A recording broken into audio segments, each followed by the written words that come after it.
આ બધા ફર્નિચરમાં ભાવ વધી ગયા છે, પણ આપણા ચામુંડા વાળા હજુ ભાવ નથી વધાર્યા. આ વખતે કેટલા રૂપિયા પેકેજ આપવાના દીપુભાઈ? એ જ ભાવમાં 24,990 રૂપિયામાં આ ડબલ બેડ આવશે, વોર્ડરોબ આવશે, ડ્રેસિંગ ટેબલ આવશે અને સાઇડ બોક્સ આવશે. બરાબર. તમારે હવે મોંઘવારી અંદર ફર્નિચર કરાવવું નથી અને તમારે ડાયરેક્ટ તૈયાર બધું લેવું છે તો એક જ નામ, એટલે ચામુંડા ફર્નિચર. કોઈ 15-20% ભાવ વધારી દીધા, પણ ચામુંડા ફર્નિચર હજી સુધી 1 બી રૂપિયા વધારો નહીં. બીજા કયા કયા પેકેજ છે આપણી આ પાસે? 40,990 વાળું પેકેજ. એમાં શું શું આવવાનું એમાં છે? 6x5 નો બેડ આવી જશે, એ પણ હાઇડ્રોલિક વાળો. બરાબર.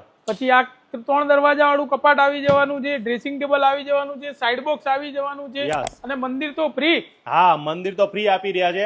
આ યુદ્ધની અંદર ઘણી બધી માલની અંદર બધી વસ્તુના ભાવ વધી ગયા છે, પણ આપણે જૂના ભાવમાં જ આપણે એનો એ જ આપવાના. ભાવ રાખ્યો છે. અને જેટલા લોકોને પ્રીમિયમ જોતું હોય તો પ્રીમિયમ માટે કયું આપીએ છીએ આપણે? આ 69,990. એમાં તમારે ફૂલ્લી હાઇડ્રોલિક બેડ આવી જવાનો છે, 8x6 નું સ્લાઇડર કપાટ આવી જવાનું છે, ડ્રેસિંગ ટેબલ આવી જવાનું છે, સાઇડ બોક્સ આવી જવાનું છે, એટલે મંદિર તો ફ્રી. હા, અને હવે સોફાની વાત કરીએ તો સોફામાં કયા કયા? સોફામાં 24,990 રૂપિયામાં કોર્નર સોફા સેટ આપી દેવાનું છે, 5 વર્ષ વોરંટી વાળો, એમાં પાછી 2-in-1 ટીપાઈ ફ્રી, માર્બલ પથ્થર વાળી. અને હવે તમારે ફર્નિચર લેવું હોય તો એક જ નામ, એટલે ચામુંડા ફર્નિચર. પાકું એડ્રેસ કહી દો લોકો. એ 52 બાલાજી એસ્ટેટ, ગૌતમ ફર્નિચર ની ગલીમાં, મોની હોટલ આગળ, ઈશનપુર. ભાઈ, આ લોકોએ છે ને હમણાં 20 દિવસનું વેટિંગ આપ્યું હતું. વિચાર કરો કે સૌથી વધારે અમદાવાદની અંદર જો તમારે ફર્નિચર જોતું હોય તો હજુ એ જૂના ભાવની અંદર આપણે આપી રહ્યા છે, અને એ જ વસ્તુ આપણે મળવાની છે. બરાબર ને? 100%.